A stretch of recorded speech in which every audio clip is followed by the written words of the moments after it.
Amanda Pierce stared at her computer screen in the quiet hours of the night shift at Lunar Research Institute. The quantum computing lab hummed softly around her, its banks of specialized equipment casting a soft blue glow across her tired face. Something was different about tonight's test results. The numbers didn't just look good, they looked impossible. She rubbed her eyes and looked again. The quantum processing rates were far beyond anything their team had achieved before. At first, she thought it must be an error, but every diagnostic check came back clean. Their newest quantum computer wasn't just working, it was performing at levels that defied their current understanding of physics. "Hey, can you come look at this?" She called out to her colleague, Daniel Wright, who was doing maintenance checks on the cooling systems. He walked over, coffee cup in hand, his worn lab coat swishing softly against the metal floor. "What's up?" he asked, leaning over her shoulder to look at the screen. His coffee cup stopped halfway to his mouth as he processed what he was seeing. "That can't be right." "I've run the tests 3 times, Amanda said, pulling up multiple windows of data. "The quantum entanglement is stable across all processing nodes. We're seeing coherence times that should be physically impossible." Daniel set his coffee down and pulled up a chair. For the next hour, they ran through every possible explanation for the numbers they were seeing. But each test only confirmed what they were seeing. They had accidentally stumbled upon something revolutionary. Meanwhile, in the dark space beyond Neptune's orbit, a sleek vessel hung motionless against the star-speckled background. Inside, a tall, silvery figure stood before a holographic display. Zixer-9, official observer for the Galactic Council, felt an unfamiliar sensation of alarm as the energy readings from the third planet's moon spiked again.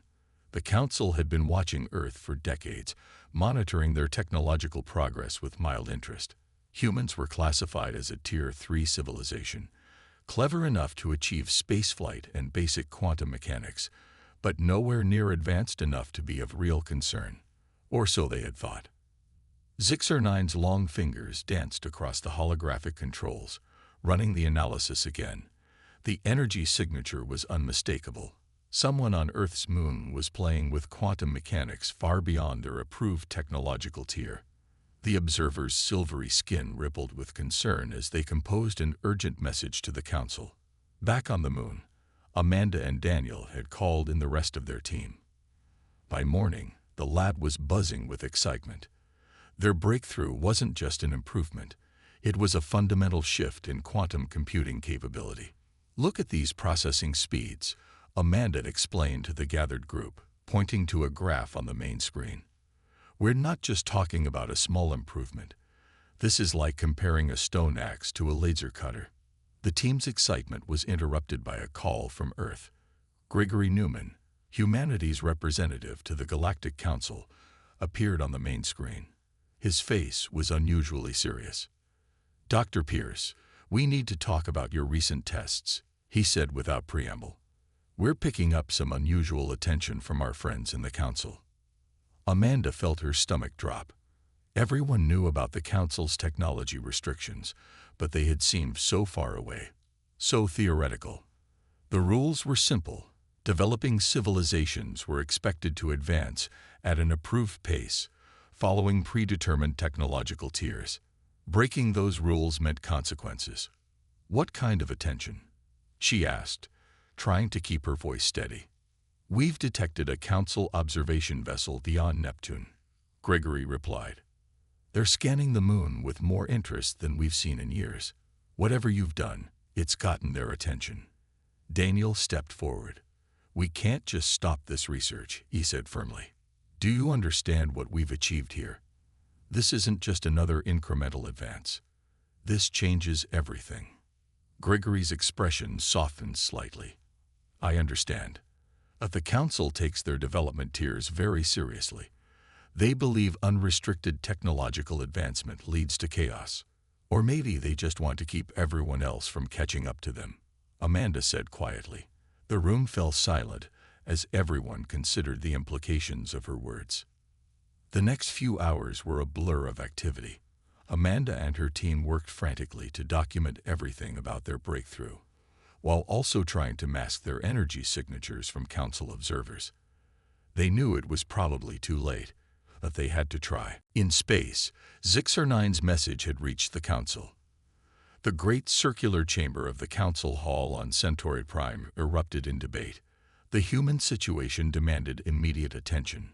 Some called for immediate intervention, while others urged caution. Humans had proven surprisingly resourceful in the past. The Council's premier, a towering figure with crystalline features, raised a hand for silence. "Send them a warning," they declared. "Remind them of their place in the order of things. If they persist, then we will need to take more direct action." Back on the moon, Amanda sat alone in the lab, staring at the quantum computer that had caused so much trouble. The machine's soft blue glow seemed innocent enough, but she knew it represented something far more significant: humanity's first real step beyond the Council's carefully controlled development path. Her tablet chimed with an incoming message. It was from Gregory. "Council warning received. They're demanding immediate cessation of all quantum computing research beyond Tier 3 limitations. Emergency meeting called for 800 tomorrow." Amanda looked at the quantum computer again, then at the message. She thought about all the possibilities their breakthrough represented: better medical research, improved space travel, stronger defenses. How could they just stop? She began typing a response to Gregory. "We need to fight this. The Council's restrictions aren't protecting us. They're holding us back. And now we have proof." As she hit send, she noticed something odd on one of her monitoring screens. The quantum computer was doing something unexpected. The processing patterns had shifted, showing signs of what looked like analysis. Military analysis. The computer wasn't just processing faster than it should. It was processing things it shouldn't even be able to understand. Amanda's hands flew across the keyboard, trying to understand what she was seeing. The quantum computer was spontaneously analyzing military strategies, defense scenarios, and space combat situations. It was as if the machine knew they would need this information soon. She quickly saved everything she was seeing to a secure drive. If the Council was going to try to stop their research, they needed every advantage they could get. And their quantum computer seemed to be giving them exactly what they might need: a way to defend themselves against a technologically superior force. As the lunar night continued, Amanda kept working, driven by a mixture of scientific curiosity and growing concern about the Council's reaction.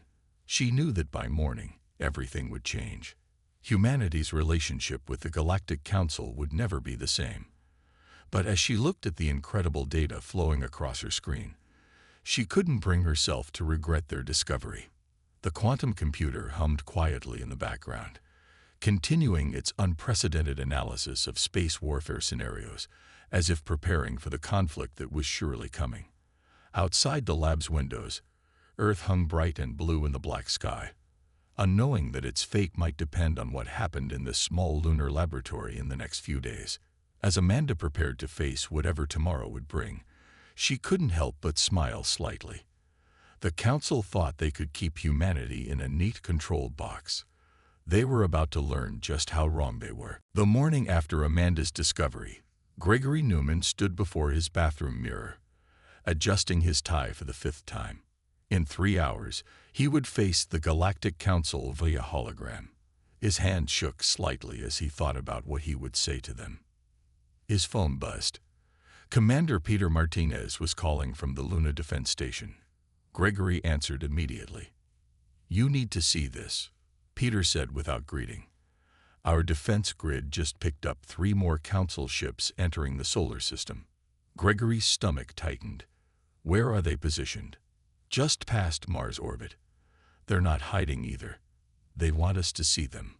Walking to his home office, Gregory pulled up the defense grid display on his computer.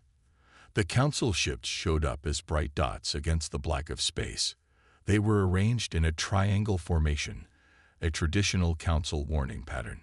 Meanwhile, at the Lunar Research Institute, Amanda Pierce hadn't slept. She and her team worked through the night, trying to understand their quantum computer's strange behavior. The machine kept analyzing military scenarios, producing detailed predictions about space combat that nobody had programmed it to make. "Look at this," she said to Daniel Wright, pointing at her screen. "It's not just analyzing random battles. It's specifically modeling conflicts between Earth ships and Council technology."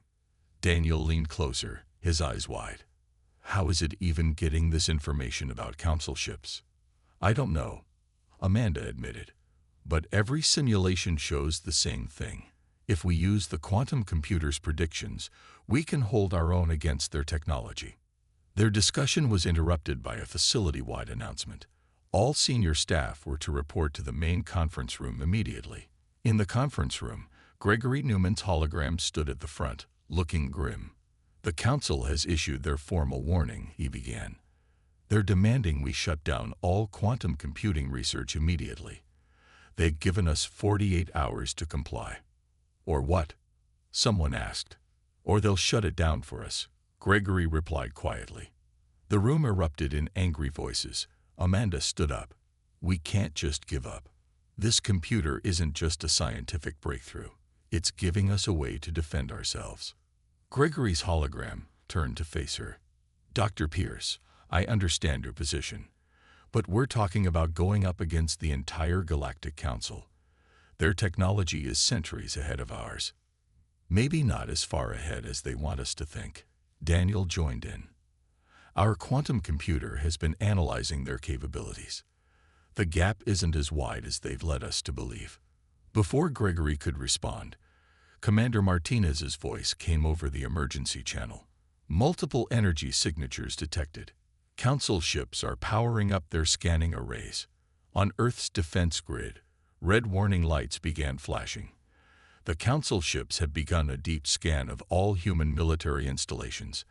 At the Luna Defense Station, Commander Martinez watched as the scan swept through their defenses like they weren't even there. "They're reading everything," he reported. "Our ships, our weapons, our defense systems. Nothing's hidden from them." But in Amanda's lab, something unexpected was happening. The quantum computer had begun running new calculations the moment the Council scan started. Lines of code and predictions flowed across her screen faster than she could read them. "It's not just analyzing their scans," she said excitedly. "It's learning from them. Every bit of data they gather about us, we're gathering about them too." Gregory's hologram flickered as he received this information. "Are you saying we can use their own scans against them?" "Better than that," Amanda replied. "Their scans are giving us a direct look at their technology. The quantum computer is already finding weaknesses in their systems." In space, aboard the lead Council ship, Zixar 9 received the scan results with growing concern. The quantum signatures from the lunar facility were unlike anything in their database. The humans weren't just breaking Council rules. They were developing something entirely new. The Observer composed another message to the Council. "Human technological development has exceeded all predictions. Recommend immediate intervention before situation becomes uncontrollable." Back on Earth, Richard Cole, the Defense Secretary, called an emergency meeting with Gregory and the military leadership. Her room was tense as they reviewed the situation. "We have two choices," Gregory explained. "We can comply with their demands and shut down our research, or we can refuse and face whatever consequences they decide to impose." Richard stood up and walked to the window, looking out at the sky. "What makes them think they have the right to limit our development?" he asked quietly. "Who gave them that authority?" "They did," Gregory replied. "The Council has controlled technological development across this sector of the galaxy for thousands of years. They believe it prevents conflicts and keeps younger civilizations from destroying themselves. Or it keeps us dependent on them," Richard countered. "Commander Martinez, what do your instincts tell you about those ships out there?" Peter's voice came over the comm system. "They're not positioned for a diplomatic mission, sir. Those are combat formations, disguised as observation patterns." Amanda's voice joined the conversation. "The quantum computer agrees. It's analyzing their positions and energy readings. They're preparing for military action, not just intimidation. Richard turned back to the room. Then we need to prepare too. Dr. Pierce, you said your computer can help us defend ourselves. Yes, Amanda replied firmly. It's already developing countermeasures based on what we've learned from their scans. We might not have their level of technology, but we can think in ways they don't expect. Gregory looked worried. The council won't take kindly to this level of defiance. Maybe it's time someone stood up to them, Richard said. We're not shutting down the research. Send them our response. Humanity will choose its own path of development. As Gregory prepared to deliver humanity's refusal to the council, Amanda and her team worked frantically to implement the quantum computer's defensive suggestions. They had 2 days before the council's deadline expired, and they intended to use every minute. The quantum computer continued its analysis, its predictions becoming more refined with each passing hour. It showed them ways to use their existing technology in combinations the council wouldn't expect, ways to turn their own advanced systems against them. In orbit around Earth, the defense grid began to change. Following the quantum computer's suggestions, they adjusted shield frequencies, modified weapon configurations, and established new communication protocols. They weren't just preparing for a fight. They were preparing to surprise an enemy that thought they knew everything about human capabilities. As the sun set over the Lunar Research Institute, Amanda looked at Earth through the lab window. The beautiful blue planet seemed peaceful, but she knew better. In just 2 days, they would either prove that humanity deserved technological independence, or they would learn the hard way why no one challenged the council. The quantum computer hummed behind her, still processing, still analyzing, still preparing. On her screen, new battle strategies appeared one after another, each more innovative than the last. The machine wasn't just crunching numbers anymore. It was teaching humanity how to fight back against an enemy that had held them back for far too long. The clock was ticking, and the council's ships loomed in space like distant stars, waiting to enforce their will. But for the first time, humanity wasn't helpless before them. They had something the council didn't expect, a way to think differently, to fight differently, and maybe, just maybe, to win. Laura Bennett sat at her desk in the Lunar Research Institute's archives, surrounded by holographic displays showing council technology regulations from the past 50 years. She hadn't slept in 20 hours, but she couldn't stop now. Something about the council's rules didn't make sense. Amanda, you need to see this, she called out to her colleague. Amanda Pierce walked over, carrying her third cup of coffee. Look at the pattern in their technology restrictions. The displays showed a clear picture. Every time a species made a breakthrough in quantum computing, artificial intelligence, or energy manipulation, the council stepped in to stop them.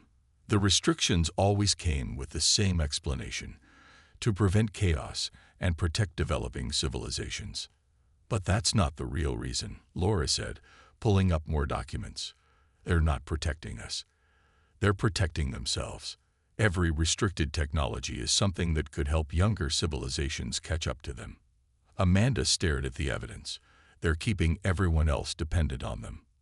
Their discussion was interrupted by alarms blaring throughout the facility. Commander Peter Martinez's voice came over the speakers. Multiple council ships just jumped into orbit. All stations, battle stations. In space, 12 council warships emerged from hyperspace, their sleek silver hulls reflecting Earth's sunlight. They formed a perfect circle around the planet, their weapons powered but not yet active. It was another council pattern, the formation of submission. On the lead council ship, Zixer-9 prepared to broadcast their message. The humans had ignored their warning. Now they would learn why no species defied council authority. But in the Lunar Research Institute, something unexpected was happening. The quantum computer began processing faster than ever before, its predictions becoming more detailed with each passing second. As the council ships arrived, it was learning, analyzing, and planning. Look at this, Amanda called out, pointing to her screen. The quantum computer was dissecting the council ship's energy signatures, finding patterns no one had seen before. Their technology isn't as advanced as they pretend. They just use it in ways we haven't thought of before. Defense Secretary Richard Cole's hologram appeared in the lab. Dr. Pierce, please tell me you have something we can use. The Council ships are charging weapons. Amanda nodded, her fingers flying over the keyboard. Their ships use quantum fields for everything. Weapons, shields, communications. But our computer sees weaknesses in how they control those fields. We can disrupt them. In orbit, Commander Peter Martinez watched the Council ships from the Luna Defense Station. The enemy vessels were beautiful and terrifying, each one capable of destroying a small city. But now he had new orders based on the quantum computer's analysis. All ships, implement Protocol Quantum Shield, he commanded. Throughout Earth's defense fleet, engineers rushed to make the suggested modifications. They weren't just preparing to defend. They were preparing to show the Council something new. Zixer-9's voice boomed across all communication channels. Attention humans, you have violated Council law. Surrender your quantum research facilities immediately, or we will destroy them. Richard Cole stood in the Earth Defense Command Center, surrounded by military leaders. The room was silent as they considered their options. The Council ships could easily destroy their forces with conventional tactics. But thanks to the quantum computer, they weren't planning to fight conventionally. Send our response, Richard ordered. Gregory Newman's voice carried humanity's answer to the Council ships. We reject your authority to limit our development. Any hostile action will be met with force. In space, Zixer-9 received the message with disbelief. No species had ever dared to respond this way. The observer gave the order, and the Council ships began powering up their main weapons. But as they did, something strange happened. Their quantum field generators began showing unusual readings. The humans were doing something unexpected. In the lunar lab, Amanda and her team watched their plan unfold. The quantum computer had shown them how to create interference patterns in the Council ships' quantum fields. They weren't trying to match the Council's technology. They were disrupting it in ways the Council had never considered. It's working, Laura shouted, pointing to the readings.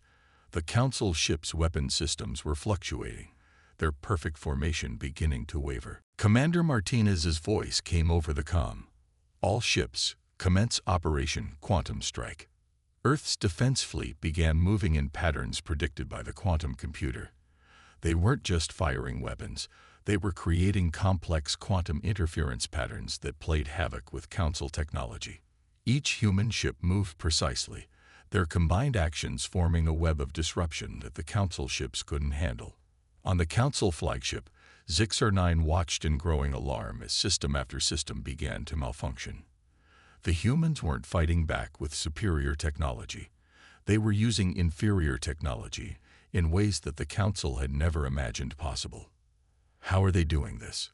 The observer demanded, their silvery skin rippling with agitation. Their weapons shouldn't be able to affect our shields. But they were. The quantum computer had shown humanity how to turn their simple tools into weapons that could challenge even Council technology. It wasn't about having better ships or stronger weapons.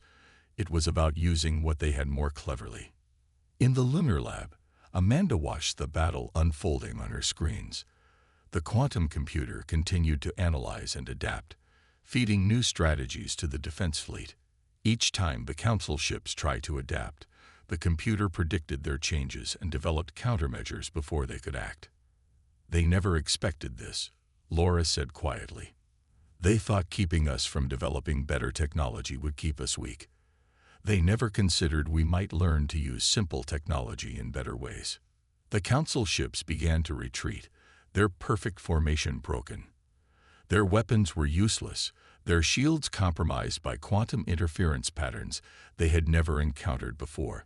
Humanity's inferior technology, guided by superior analysis and understanding, had proved more than a match for their advanced systems. Zixer-9 sent an urgent message to the Council. Humans have developed unprecedented methods of quantum manipulation. Traditional suppression tactics ineffective. Request immediate guidance. In the Earth Defense Command Center, Richard Cole watched the council ships withdraw. "They'll be back," he said grimly. "And next time they'll bring more ships."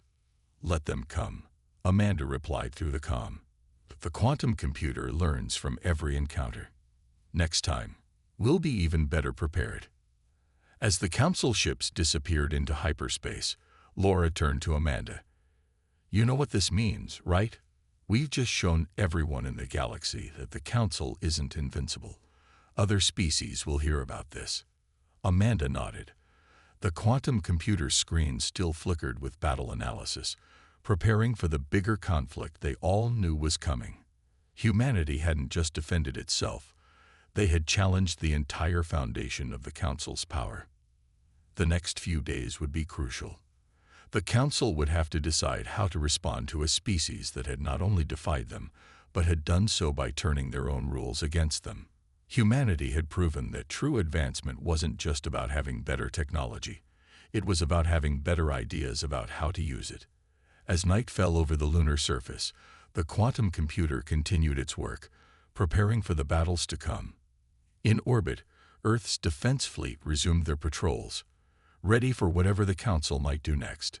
Humanity had taken its first steps toward true independence, and there would be no turning back. 7 days after humanity's first victory against the Council ships, Fleet Admiral Susan Carter stood on the bridge of Earth's newest defense vessel.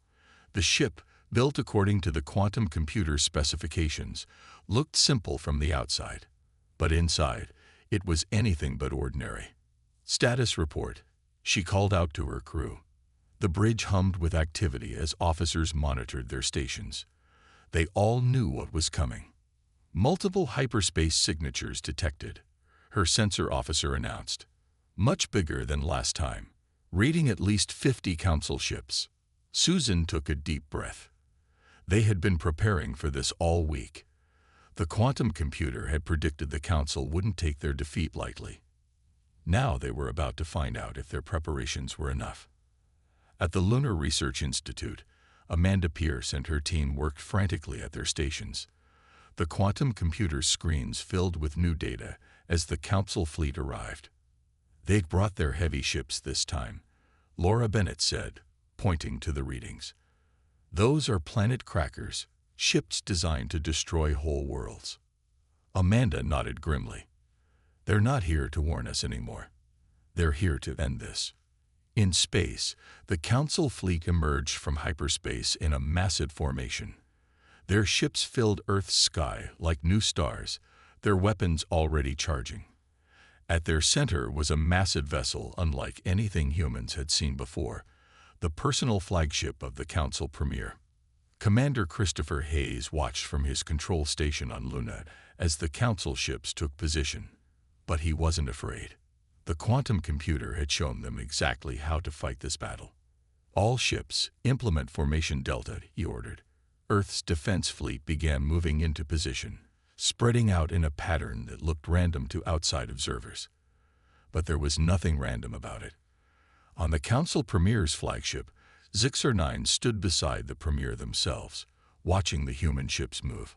"They cannot hope to stand against this fleet," the Premier said, their crystalline features reflecting the light of Earth's sun. "Their victory last time was a fluke. Now they will learn the true power of the Council." The Premier raised their hand, giving the signal to begin the attack. 50 Council ships opened fire at once, their quantum weapons filling space with deadly energy. But something strange happened. The human ships didn't try to dodge or block the attacks. Instead, they began moving in complex patterns, their engines pulsing in precise sequences. The quantum computer had shown them something the Council had never considered: how to turn space itself into a weapon. "Energy readings are off the charts," Laura shouted in the lunar lab. "The quantum field manipulations are working exactly as predicted." The human ships were creating interference patterns in space, using their engines and shields to generate quantum fluctuations. These fluctuations didn't just deflect the Council's weapons, they turned the energy back on itself. Susan Carter watched from her bridge as the Council's massive attack dissipated harmlessly. "Begin counterattack sequence," she ordered, "just like we practiced." Earth's fleet moved as one, their actions guided by the quantum computer's predictions. Each ship knew its exact role, its movements precisely timed to strengthen the quantum interference patterns they were creating. On the Council flagship, alarms began blaring. Impossible, the Premier declared as their sensors showed their weapons failing. How are they doing this? Zixar-9 studied the readings with growing concern. They're not fighting us with technology, they realized. They're fighting us with mathematics. Their quantum computer isn't just analyzing our tactics, it's finding ways to use basic physics against us. The Premier's face darkened. Launch the planet crackers. Let's see how they handle our strongest weapons. 5 massive Council ships moved forward, their planet-destroying weapons powering up. These were the Council's ultimate tools of submission, capable of shattering worlds. No civilization had ever survived their use. But in the Lunar Lab, the quantum computer had already predicted this move. Its screens filled with new calculations as it showed humanity how to counter even this threat. Commander Hayes, Amanda called over the comm. Implement Protocol Omega. Now. Christopher Hayes gave the order without hesitation. Earth's fleet shifted again, forming new patterns. This time, they weren't just creating interference. They were about to show the Council something entirely new. The planet crackers fired, their beams of energy powerful enough to split Earth in half.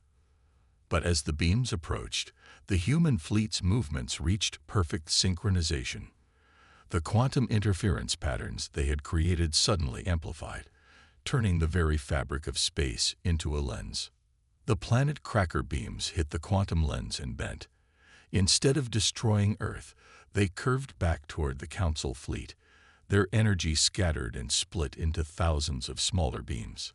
By the first stars, Zixar-9 gasped as they watched their own weapons being turned against them. The scattered beams weren't powerful enough to destroy the Council ships, but they were more than capable of disrupting their quantum fields. Council ships began losing power as their quantum systems overloaded. Their perfect formation broke apart as ships tried to escape their own reflected weapons. This is impossible, the Premier declared, watching their mighty fleet fall into chaos. They're using technology centuries behind ours. No, Zixar-9 corrected quietly. They're using our own assumptions against us. We never imagined anyone could use simple technology this way because we never thought to try. Susan Carter's voice carried across all channels. This is your only warning. Withdraw your forces immediately, or we will demonstrate exactly how much more we've learned about quantum physics. In the Lunar Lab, Amanda and her team watched as the quantum computer continued its analysis. It was showing them dozens of new ways to use their technology, each one more innovative than the last. They had barely scratched the surface of what was possible. The Premier stood silent for a long moment, watching their fleet drift in disarray. For the first time in thousands of years, the Council faced something they had never expected. A younger species that had found a way around their technological superiority. Order the fleet to withdraw, they finally commanded. All ships, return to Council space. As the Council ships flowed into hyperspace, cheers erupted throughout Earth's fleet and in control rooms across the planet. But in the Lunar Lab, Amanda and Laura exchanged serious looks. They had won this battle, but they had also changed everything. The Council won't accept this, Laura said quietly. This isn't just about us anymore. Other species will hear about what happened here. The Council's whole system of control is at risk. Amanda nodded, watching the quantum computer continue its endless calculations. Maybe it's time for things to change, she said. Maybe it's time for all species to choose their own path. In orbit, Susan Carter looked down at the Earth, still peaceful and blue despite the battle that had just taken place. They had proved that humanity didn't need the Council's permission to advance. More importantly, they had proved that true progress wasn't about having the most advanced technology. It was about having the wisdom and creativity to use what you had in new ways. The quantum computer hummed in its Lunar Lab, still analyzing, still learning, still showing humanity new possibilities. The council would be back, perhaps with an even larger fleet. But next time, Earth would be ready. They had found their own path to the future, and they would never go back. 1 month after the Great Battle, Dr. Catherine Stewart stood before the Galactic Council chamber on Centauri Prime. She was the first human ever allowed to speak directly to the full council. The circular room towered above her, filled with representatives from 1,000 worlds. All of them wanted to know how humanity had defeated the Council's greatest fleet. The Council has controlled technology in this galaxy for 10,000 years, she began, her voice steady. You claimed it was to prevent chaos. But we've discovered something interesting about chaos. Sometimes it leads to innovation. The Council Premier watched her with their crystalline features unmoving. Behind them, Zixer-9 stood quietly, their silver skin reflecting the chamber's lights. Our quantum computer showed us something remarkable, Catherine continued. Progress isn't just about having advanced technology. It's about how you think about the technology you have. In the chamber center, a hologram appeared, showing the battle that had taken place near Earth. Council members watched as their mighty fleet was defeated by seemingly primitive human ships. On Earth, Amanda Pierce and her team continued their work in the lunar lab. The quantum computer had grown even more powerful since the battle. Now it wasn't just analyzing warfare. It was showing them new ways to solve problems across all fields of science. Look at these medical predictions, Laura Bennett said, pointing to her screen. The quantum analysis patterns we used against the Council ships, they work even better for understanding disease patterns. Amanda nodded. And these engineering solutions, we're finding ways to build things that even the Council never imagined. Back in the Council chamber, Catherine displayed more holograms. Your technology restrictions didn't just hold back weapons research, she explained. They held back medical advances, environmental solutions, and innovations that could help every species in this galaxy. The Premier raised their hand. You cannot expect us to believe that unrestricted development is safe. History shows that young species often destroy themselves when given too much power too quickly. Ambassador Nathan Turner stepped forward to join Catherine. He had spent the last month negotiating with Council representatives, preparing for this moment. We're not asking for unrestricted development, he said. We're asking for a new approach, one that focuses on understanding rather than restriction. In orbit around Earth, Commander Peter Martinez watched as ships from other species began arriving. Word had spread about humanity's victory, and now they wanted to learn. Some came in secret, against Council orders. Others came openly, demanding the right to advance on their own terms. Susan Carter's voice came over his comm. Looks like we started something bigger than we expected, Commander. Peter smiled. Maybe that's exactly what this galaxy needed. In the Council chamber, Catherine activated one final hologram. We've learned something important about development, she said.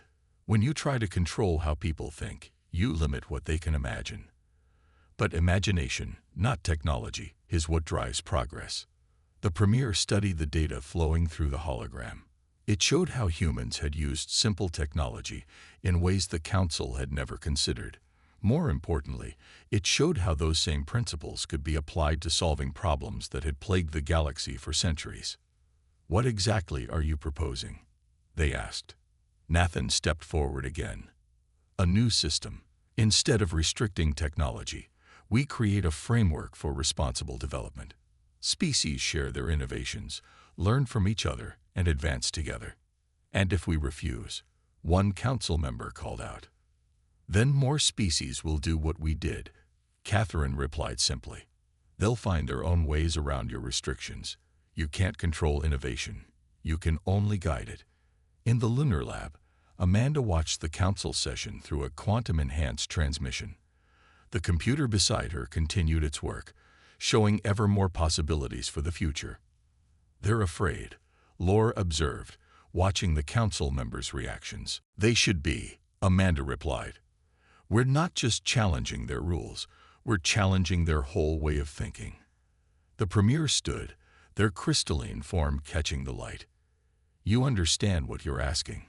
10,000 years of order, Changed because one species found a clever way to bypass our restrictions. No, Catherine said firmly. Changed because it's time for something better. Your system worked when the galaxy was young, but now it's holding us all back, even you.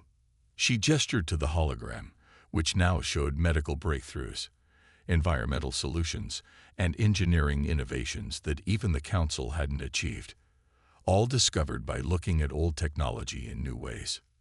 Imagine what we could all achieve if we worked together instead of holding each other back. The council chamber erupted in discussion. Species that had been silent for centuries began speaking up, sharing their own stories of innovations suppressed and discoveries hidden. After hours of debate, the premier raised their hand for silence. Perhaps, they said slowly, it is time for the council to evolve. In the following weeks, everything changed. The council's technology restrictions were replaced with a new system of shared development. Knowledge began flowing between species, each bringing their own unique way of thinking to old problems. On Earth, the quantum computer continued its work, but now it was connected to a galaxy-wide network of similar machines. Each one thought differently, approached problems from different angles, found solutions that others had missed. Amanda stood in her lab, watching Earth through the window. Ships from 100 worlds moved through space around it, sharing ideas and innovations that had been hidden for centuries. You know what the funny thing is, Laura said, joining her at the window. We didn't beat them with better technology. We beat them by thinking differently about the technology we had. Maybe that's the real lesson, Amanda replied. Progress isn't about having the most advanced tools. It's about having the courage to imagine new ways to use them. In the council chamber, now transformed into a center for galactic cooperation, Catherine and Nathan worked with representatives from other species to build something new. Not a system of control, but a network of innovation where every species could contribute their unique perspective. The quantum computer that had started it all became a symbol of this new approach.